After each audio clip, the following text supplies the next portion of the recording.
আসসালামু আলাইকুম বন্ধুরা, আশা করি ভালো আছেন। বন্ধুরা, আপনারা কি ইমো ব্যবহার করেন? যদি ইমো ব্যবহার করেন, আজকের ইমোতে দুইটা গুরুত্বপূর্ণ সেটিং দেখে দেব।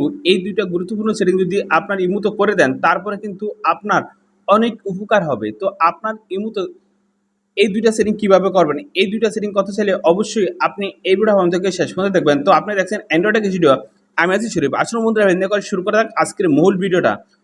তো কি এমন সেটিং, এই দুটো সেটিং করলে আপনার অনেক উপকার হবে। এই দুটো সেটিং করতে চাইলে আপনি কি করবেন, আপনার ইমোতে প্রবেশ করবেন। ইমোতে প্রবেশ করার পরে এই যে এখানে দেখেন প্রোফাইল, এই প্রোফাইলে ঢুকবেন।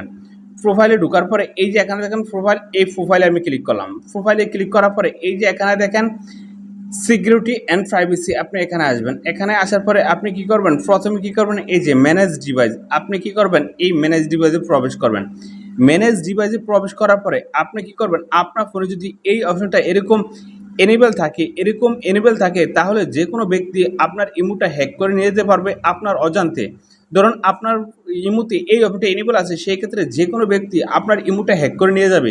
সেক্ষেত্রে আপনি কি করবেন, এটা বন্ধ করে দিবেন। বন্ধ করে দিলে কি হবে, এখানে দেখেন ডিজিবল, এই ডিজিবল ক্লিক করলে আপনার এই অপশনটা বন্ধ হয়ে গেলে আর কোনো ব্যক্তি হ্যাক করতে পারবে না। তো দ্বিতীয় কাজটা কি, দ্বিতীয় কাজটা হলো অনেক সময় দেখা যায় কি আপনাদের ফোনের এই যে দেখেন সিকিউরিটি অ্যান্ড প্রাইভেসি, এখানে আসবেন। এখানে আসার পরে এই যে এখানে দেখেন কলস, এই কলসে ঢুকবেন। কলসে ঢুকার পর অনেক সময় দেখা যায় কি আননোন নাম্বারে আপনাকে ফোন করে। যেই নাম্বারগুলো আপনি চিনেন না, ওই নাম্বারগুলো আপনাকে ইমুতে ফোন করে বা টেক্সট করে বা মেসেজ করে, সেই ক্ষেত্রে আপনি বিরক্ত হয়ে যান।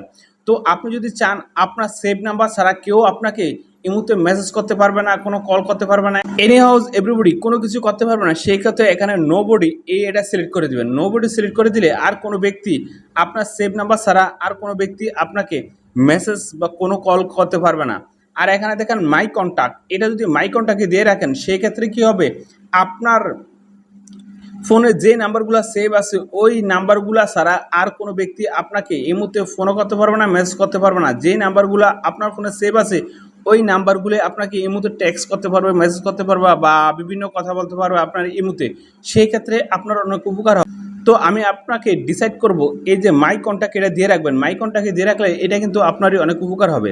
তো বন্ধুরা, আজকে ভিডিও এই পর্যন্ত, দেখা হবে নেক্সট ভিডিওতে।